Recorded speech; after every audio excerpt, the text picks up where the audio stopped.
درمیانی شب کی تاریخ خاموشی میں جب دنیا سو رہی ہوتی ہے، تب رات کے اس پہر ایک عجیب لمحہ ایسا ہوتا ہے جو کئی لوگوں کے نزدیک ایک خاص لمحہ ہوتا ہے۔ رات کے اس پر اسرار حصے کے بارے میں کہا جاتا ہے کہ اس وقت آسمانی اور زمینی دنیا کے درمیان جو پردہ ہوتا ہے وہ ہٹنا شروع ہو جاتا ہے اور آخر کار غائب ہو جاتا ہے۔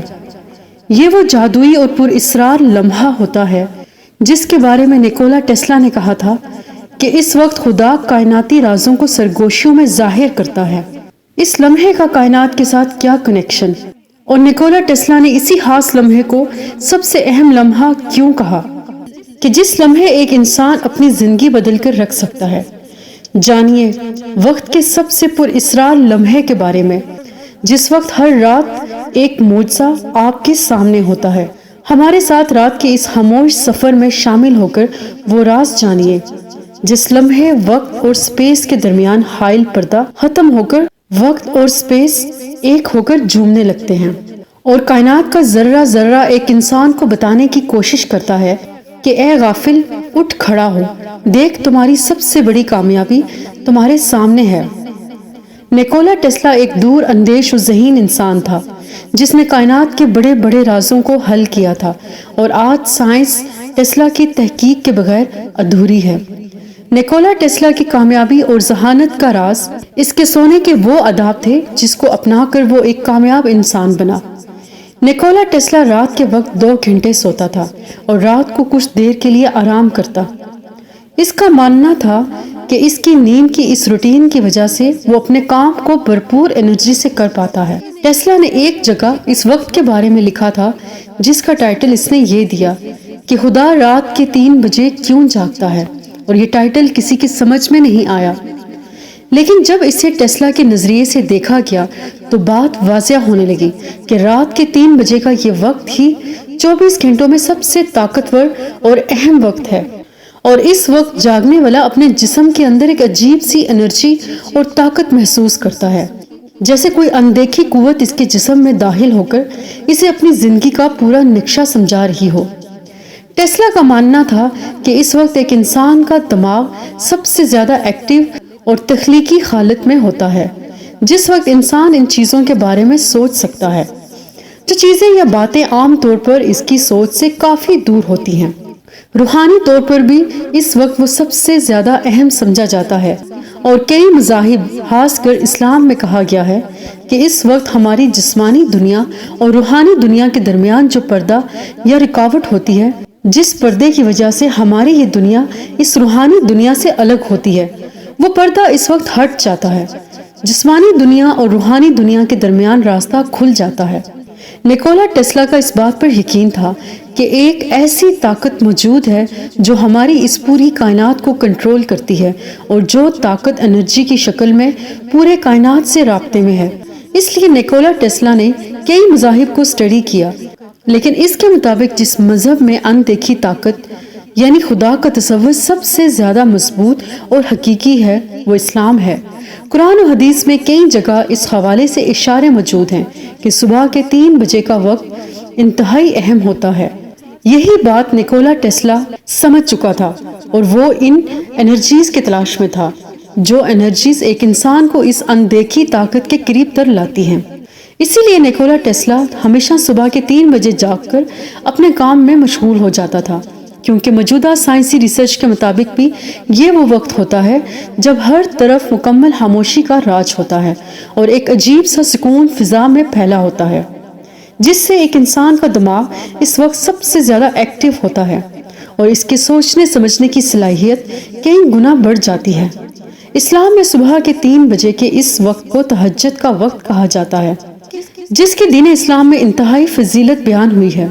تہجد کے معنی ہے نیند توڑ کر اٹھنا۔ رات کے وقت تہجد کرنے کا مطلب ہے کہ رات کا ایک حصہ سونے کے بعد پھر اٹھ کر نماز پڑھی جائے، اور نفل نمازوں میں سب سے زیادہ اس کا ثواب ہے۔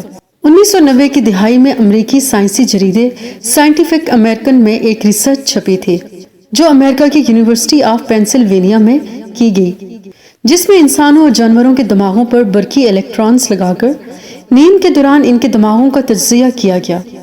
اس تحقیق کا نتیجہ یہ تھا کہ نیند لینے کے بعد انسان کی یادداشت میں اضافہ ہوتا ہے۔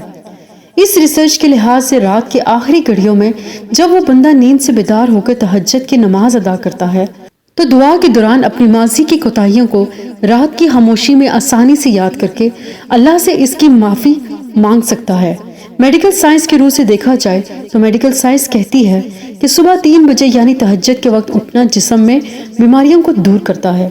صبح جلدی بیدار ہونے سے جسم میں جمع شدہ فضلات کو جسم سے جلدی نکلنے کا موقع مل جاتا ہے، جو کہ لیٹ اٹھنے کی صورت میں جسم میں رہ کر جسم کو نقصان پہنچا سکتے ہیں اور گردوں پر زائد بوجھ پڑتا ہے۔ اس کے علاوہ آکسیجن سے بھرپور صبح کی تازہ ہوا میں سانس لینے سے پھیپھڑوں اور دماغ کو تقویت ملتی ہے۔ ایک حدیث میں ذکر آیا کہ ہر رات کے پچھلے پہر اللہ ہماری اس دنیا کے آسمان پر نزول فرماتا ہے اور اعلان کرتا ہے کہ ہے کوئی مجھ سے دعا کرنے والا کہ میں اس کی دعا قبول کروں۔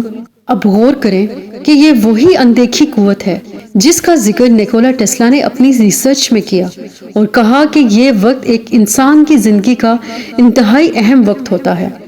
اللہ کے آخری رسول صلی اللہ علیہ وسلم جب تہجد کے لیے بیدار ہوتے تو کمرے سے باہر صحن میں تشریف لاتے، آسمان کی جانب نگاہیں اٹھاتے اور سورہ ال عمران کی آخری آیات تلاوت فرماتے۔ اس کے بعد وضو کرتے اور تہجد کی نماز ادا فرماتے۔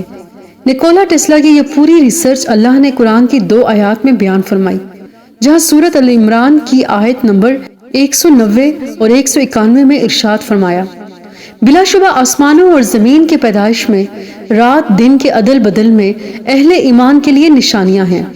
یہ ایسے لوگ ہوتے ہیں جو کھڑے بیٹھے ہیں اور اپنے پہلوؤں کے بل لیٹے ہوئے اللہ کو یاد کرتے ہیں اور کائنات کی پیدائش پہ غور و فکر کرتے ہیں۔ ناظرین کرام، غور کیجئے کہ بگ بینگ دھماکے کے ساتھ ہی وقت کی پیدائش ایک انوکھا اور عجیب واقعہ تھا۔ آج ان انوکھی سائنسی حقائق تک پہنچنے کے لیے 180 ممالک کے 15 لاکھ افراد کئی ملین ڈالرز خرچ کر چکے ہیں کہ کیسے ایک زوردار دھماکے سے کائنات وجود میں آئی اور کیسے اس میں وقت کی پیدائش ہوئی اور کیسے اس دنیا کا خاتمہ ہوگا۔